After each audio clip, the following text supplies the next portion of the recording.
Hey guys, welcome back. It's your last day of sequences. A quick note, so if you are listening to this or watching this on the sort of prescribed timeline, it's April 3rd for you. It's actually March 23rd for me, which means if you at that point don't already know this, Ohio has issued a stay-at-home order starting tonight, which means that your next 6 or 9 lectures are going to be coming to you live from my dining room. So just a heads up on that. We'll try and make it as fun and unawkward as possible. So without further ado, your last day of sequences. I saved the best for last. What you need for today is handout 21, and this will help you out with homework 14. So let's go ahead and get rolling. Really quick, I want to just do an inventory of the sequences we've studied so far. We went through a lot of them in the last lecture, so let's just review really quickly. Day 1, we had our 2 fifths, descending fifths progressions. And then day 2, we did all of the sequences that went up. So ascending fifths and its 6-3 variant, ascending 5-6 and its root position variant. So our last 2 that we have to tackle are the descending 5-6 sequence and its root position variant.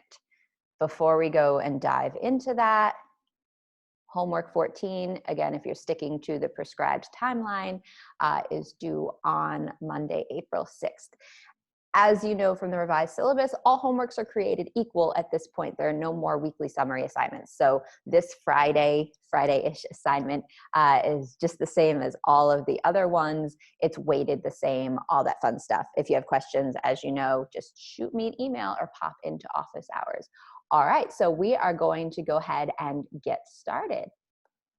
So if you already looked at your handout, you know what piece we're dealing with first. I'm sharing with you my screen on my laptop. So we are just going to watch the first part of this. If you're not familiar with this aria, it's a doozy, but it also has a really, really good sequence that is very easy to identify orally. So eyeballs off your score, watch the performance, and see if you can hear where the sequence begins and what direction it's going. All right, here you go.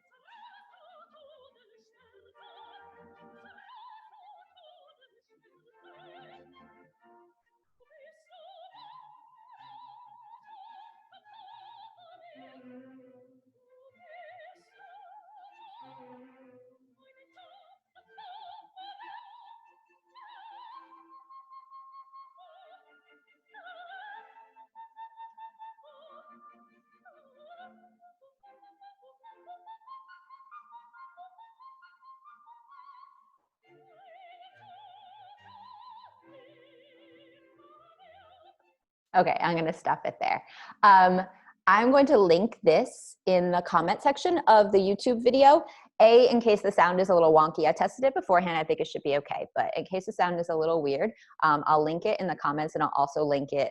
I'll link it in the description. I'll also link it on the Blackboard post. But also, do yourselves a favor and just read the comment section. If you need a good laugh, we all need a good laugh these days. Read the comment section. I'll also link another performance with the same soprano from a different production company. Comments are also absolutely fire. So if you need a good laugh, go ahead and read the comment section. All right, I'm going to switch over to the score, and we're going to listen to just the sequence one more time. All right, so you've got the score in front of you. I want you to just listen this time and see if you can find the model and the copies, bracket them off on your score as you go. Here you go.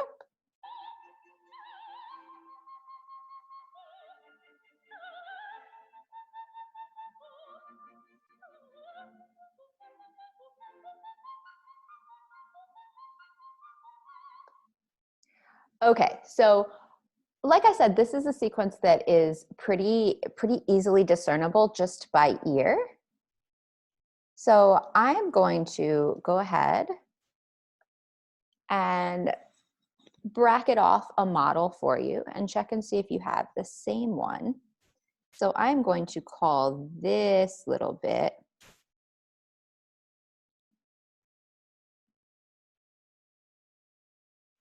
my model.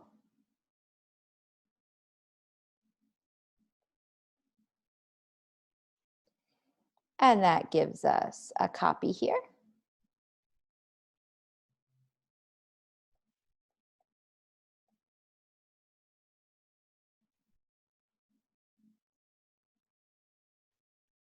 And a copy, I'm going to go ahead and bracket it here.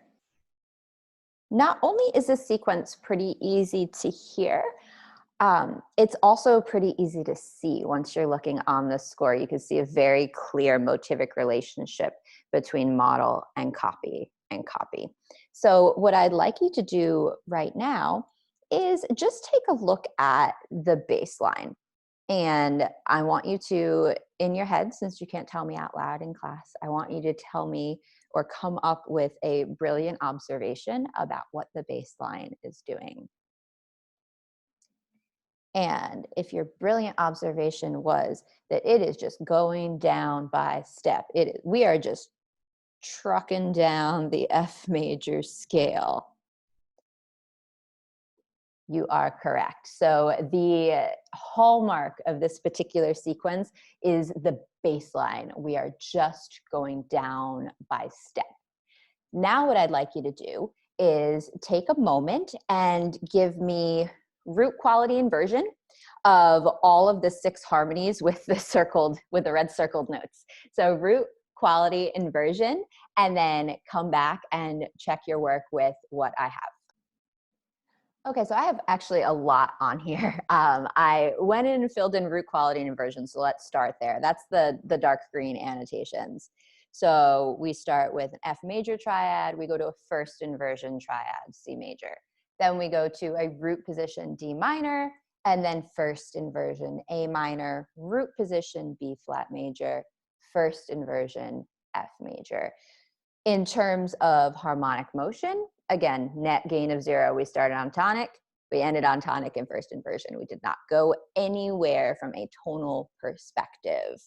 The important features of this, the important thing I want you to kind of nail in is that we are once again alternating between root position and first inversion triads.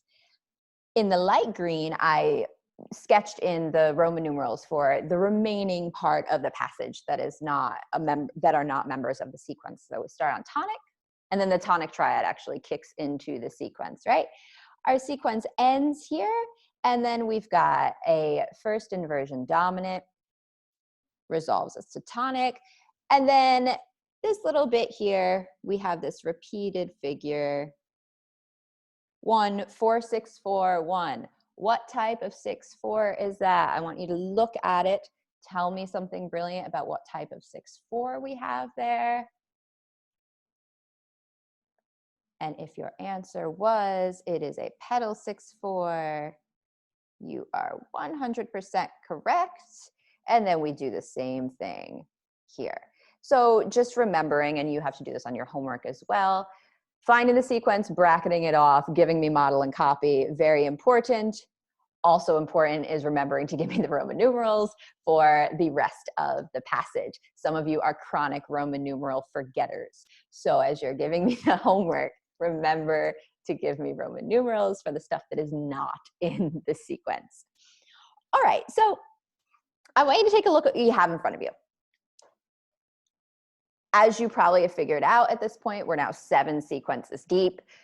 These sequences tend to have a root position and a non-root position form. So what we've got here is an alternation between root position and first inversion triads. So now I want you to kind of just look at the score and envision what the baseline would be if everybody was in root position. So I want you to kind of envision that pattern.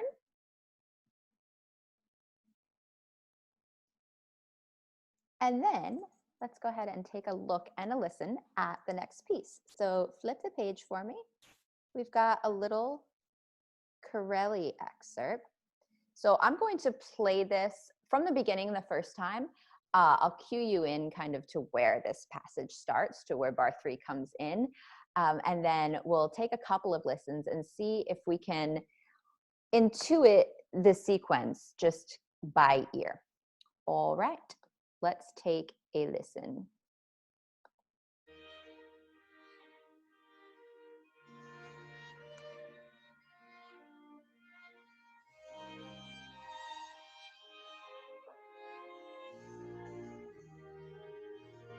And here's your excerpt.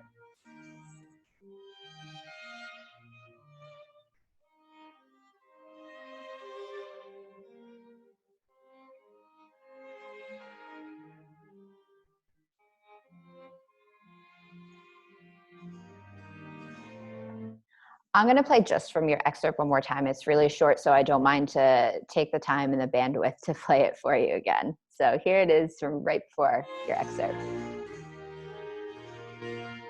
And here you go.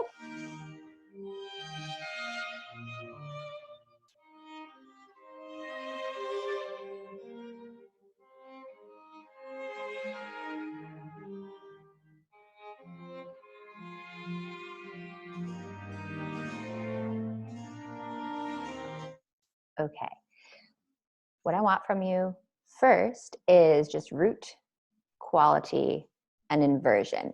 So let's say this is nice and slow. I would like a root and a quality and an inversion for every beat. So you're going to have 8 of them by the time you're done. So root, quality, inversion, please. And then we'll link back up and see what you have. Actually, once you have that, see if you can bracket off a model and some copies for me too. Okay, let's take a look at what you got. So I bracketed off a model and 2 copies. Let's talk a little bit about what's going on here. So I sort of spoiled the surprise when I asked you to think about the pattern of our previous, the Queen of the Night sequence, but in all root position triads. So you probably had a pretty good idea of what was going to happen anyways. But we have all root position triads. Again, we do start on tonic and we move to the dominant, only this time instead of it being in first inversion, it's in root position. And we just copy that pattern twice.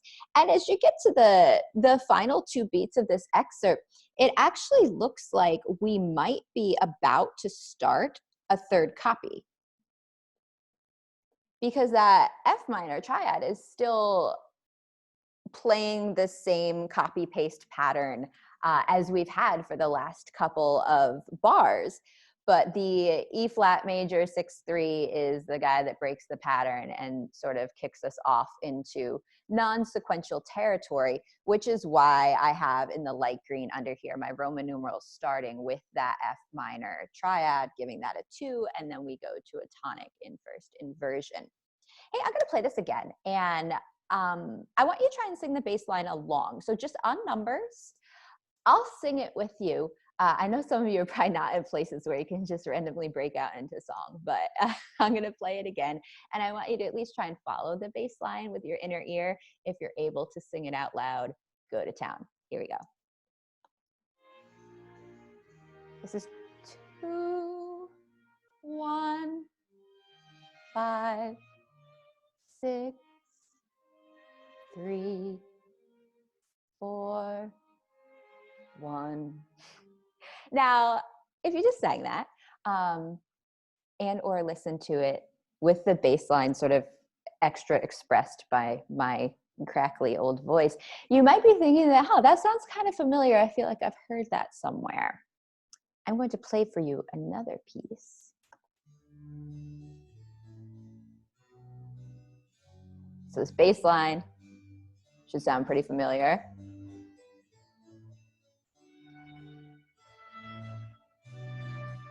This is actually your descending by step line in the upper voice.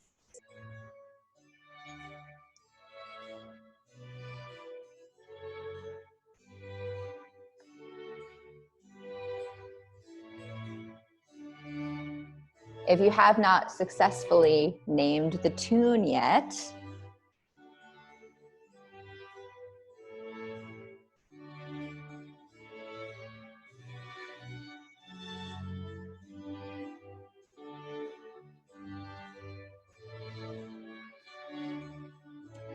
This is the bass line to Pachelbel's canon in D.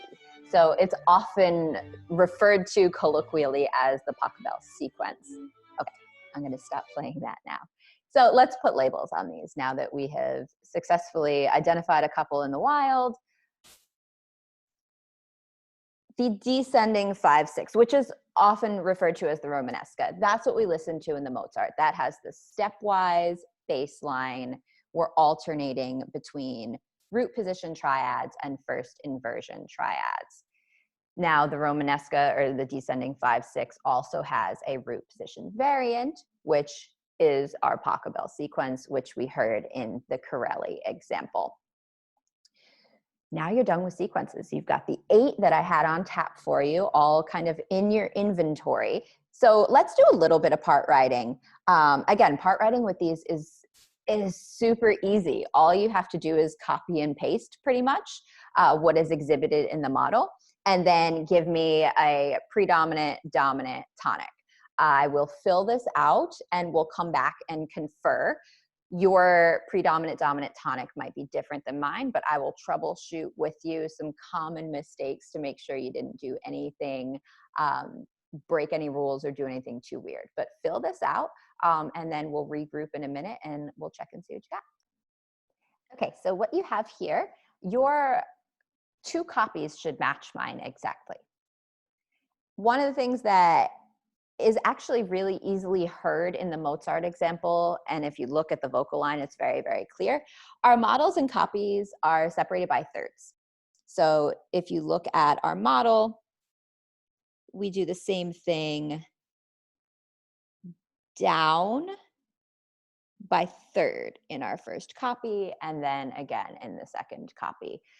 So if you didn't notice that while you're sketching out the part writing, that is one of the kind of features of this sequence. All right, your PD and D and T are potentially different than mine. Couple things to look at. I chose to use a 2/7 in first inversion. If you did the same thing, I need you to find your 7th, mine is here, and make sure that it resolves down by step to the dominant. If you used anything else, I think you should be okay. The main concerns with this are just watching for weird parallels. From the dominant to tonic, I need you to check your voice crossing between the tenor and the bass. So a lot of times we move the tenor up to avoid parallels. Can't do that in this instance. If you walked yourself down here for down to this D sharp for the dominant, you can't bring your bass up to this E because it's crossing the tenor line. So you're going to have to bring your bass down to the E if that's the situation you're in which case you just have to be careful with your soprano. If it is on 2 here, you can't bring it down to 1 because you're going to get hidden octaves with your bass. If your dominant has a 7th, I need you to find it, and I need you to make sure it moves down by step in your tonic resolution. If you got extra spicy and did a deceptive cadence, that's cool. I need you to check everybody for parallel fifths and parallel octaves. All right, last thing I want to do is we've now listened to a bunch of pieces and we have acquired this inventory of several sequences, 8. So I'm just going to give you a piece and you're going to give it a listen and give it a look and see if you can find where the sequence is. And that is either with your ears or with your eyes, preferably both. And then bracket off your models and copies. Sketch out root and quality and inversion of everybody that's going on. And then use your notes to determine what sequence it is. This is, you know, we're out in the wild. I don't expect you to have all these like stored in your little memory banks. You have tons of material that I gave you, so go ahead and use it.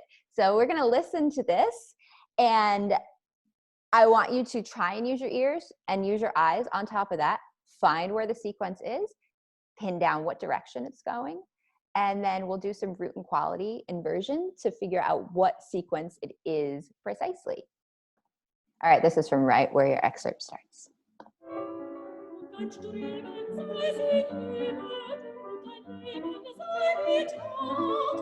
All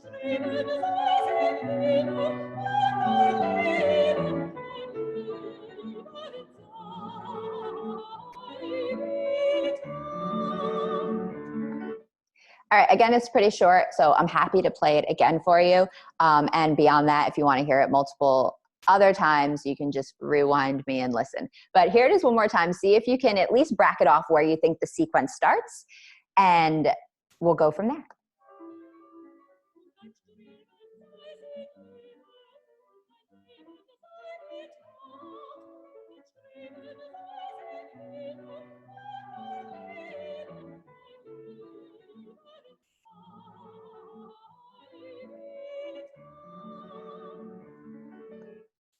Okay, so I'm going to leave you to it. Take as many extra listens as you need, bracket off model, copies, and then once you've got that, root quality and inversion within those brackets is going to be your roadmap to figuring out what sequence is actually at play. So come up with a sequence label once you are done with bracketing off model and copies and all that fun stuff, and then jump back on and see if what you have matches what I'm about to give you. So let's take a look. This is a particularly challenging example for a couple of reasons. One is that there are so many non-chord tones to navigate. The harmonic rhythm is pretty slow, but you have to really kind of dig around to figure out who belongs in the harmony, who's just there kind of muddying things up. So what I have here is your model and one copy.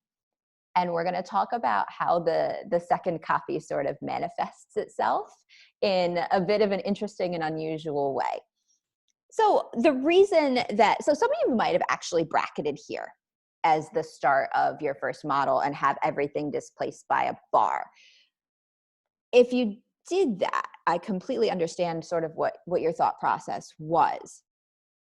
If we're looking at this, first off, direction of this sequence, I think is quite easy to hear. It's pretty clear from the vocal line, especially, that we are moving upwards. So that narrows your options down already by 50%, right? So then we're looking at what's going on with the chord inversion, because that's going to narrow down your options even more, right? So we have a root position G major triad, then moving to a first inversion E minor triad, root position A minor, first inversion F sharp minor. So even if you had your sequence starting the measure before, you're still going to have that alternating pattern of root position and first inversion, which is again going to narrow your options down a little bit further. So let's talk about what we have going on the beat before and the beat after the sequence. So if we look at the beat before, we have a D major first inversion triad. If we look at the beat after,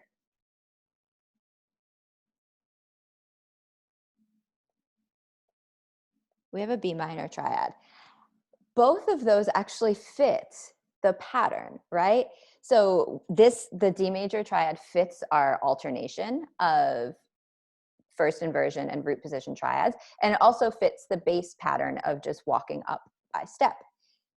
Likewise, the B minor triad does the same thing. It's the right inversion. It's the right baseline relationship to the rest of the sequence. So in a way, the sequence sort of does have two copies. They just they bookend the beginning and the end, because this sequence does begin on a root position triad, generally speaking. If you haven't put a label to this guy yet, let's go ahead and do that. If you flip back through all of your notes, we already know it's ascending. We know that we're alternating between root position and first inversion triads. And we also know the relationship, the intervallic relationship between model and copy. We are going up by step. So at that point, you have all the information you need. And that brings you to an ascending 5/6 sequence. Oh, you can't see, well, it's chicken scratch anyways, but So that's what we have for this particular sequence. Again, it's an interesting example. It's a little weird. It doesn't quite check all the boxes or fit in the mold exactly, but I thought it was worthwhile to kind of attack as a group. Tons of non-chord tones, kind of a weird beginning and ending of the sequence. If you have your sequence bracketed in the starting and ending at the light green brackets, it's cool. Don't worry about it. You're hearing what I want you to hear, and that's the important part. All right, guys. So this concludes your week-long lectures on sequences. Get excited because we're starting really, really fun stuff next week. In the meantime, homework 14, if you're sticking to the timeline, we'll cover another descending 5/6 sequence, and we'll have a little bit of part writing on it. Shoot me questions if you've got them. I'll be live on office hours at our usual time.